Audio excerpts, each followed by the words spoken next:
Oh no, back to what I was doing. Hello everybody again. This is something that might be able to save lives because there's no magnetics, electronics, or batteries, plug-ins, or any of that involved. As a matter of fact, I'm convinced this is what you'd call an indigenous compass slash sundial. And with the 16 chart that we made out, that in order for the people that were doing the trade to understand, which way was north, let alone where they were going, they needed to have a compass to do it, to know where north and south and east and west we're at. So what I'm going to show here is the diagram, and then I'll explain it once, but I can tell you right now, it's going to take one ball of string and what would you call 17 sticks, I guess you would say. With this diagram that you're seeing there, what the person needs to do is when they're going to go camp that night, they sit down and that center one in the middle of the circle, the very middle one that's right there, you set that in solid so it doesn't move. And that's the one where you put the string around that's loosely knotted. And you take another one of these other sticks that's on the side here.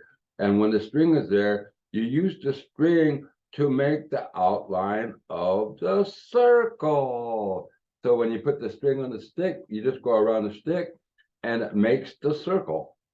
So when you got done with the circle, now you have a circle with that center post in the middle of it. And at midnight, on the very top, that would be the North Star right here, Polaris. You put this northern stick, or let me go this way, the northern stick right here in place with it. See where it's pointing to the North Star? And then directly below it, you line it to the southern stick that's down here, which would be the southern for south. So now you got north and south, but you got to do this at nighttime when the Polaris is out. And so it's probably a good idea to do this around a campfire. And then you sit and let it set overnight. And I guess you sleep, but you get up before the sun comes up. Why you get up before the sun comes up?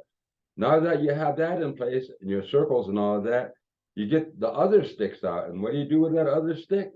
Well, what you do is you put one on the east side over here.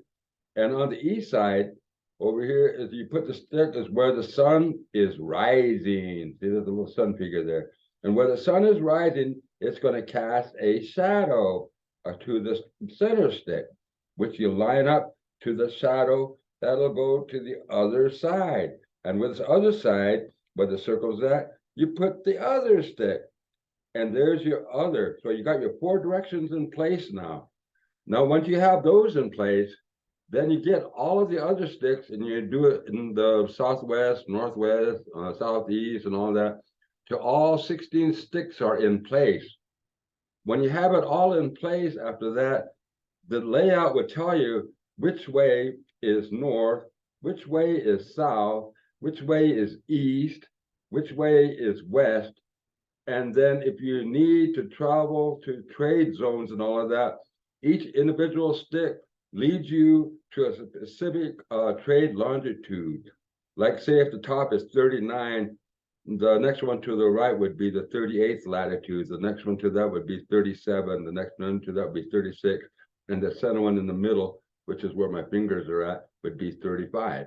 Because that's kind of how it's set up. 35 is right here in the middle. And then 30, then you go down the other way, 34, 33, 32, and then you end up on bottom with 31. And so you use this to not only locate your trade zones, but also to locate which way is north, which way is south, which way is east, which way is west, and which way you want to travel.